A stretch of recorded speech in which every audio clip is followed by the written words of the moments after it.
Guardians of the Galaxy is directed by James Gunn, the Lollipop Chainsaw Scooby-Doo James Gunn. When I heard he was directing, I thought it would be one of those good bad movies, kind of silly, but it's actually very good. It's not movie of the year, but it's an overall fun time. Imagine if Mass Effect became a comedy. The movie stars this one dude named Star-Lord, and then he somehow comes across this object that all the evil dudes want, and then he somehow gets involved with this group who call themselves the Guardians of the Galaxy. Boom, there's your movie. Chris Pratt kills this Star-Lord. He's one of those characters who's very funny, but you actually really care about him. I was worried I wouldn't like him after watching the trailer, but from beginning to end, you'll be rooting for him, I promise you. Then there's Gamora, or in real life known as Zoe Saldana. She has a very good backstory. Then there's Groot, who's played by Van Diesel. Never has much to say, but let me tell you, he's the Chewbacca of this universe. You will love him. You have to. Then there's Batista. Bad acting Batista is what I kept calling him. You should have saw me when I heard he was in this movie. Oh man. Oh god. Oh man.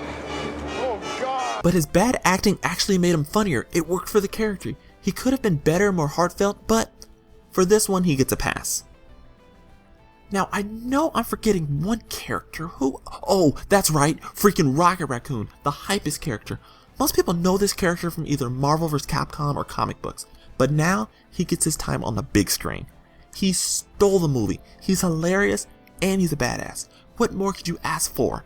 I'm just really happy that Rocket finally gets a spotlight. He's my favorite Marvel character this year. Bradley Cooper does an amazing job with the voice of Rocket. If they released a Rocket Raccoon movie tomorrow, I would be first in line. Now, I have to gripe about the villain. He was terrible. He looked cool, but I didn't care for him. He kinda sucked. But overall, this movie is a fun space adventure. It's not perfect, but it's the funniest Marvel movie I have seen to date. The action is good, the comedy is great, acting, meh. Soundtrack, which I forgot to mention, sets the tone and adds to the humor, but it's a great movie, and I just cannot wait to see it again.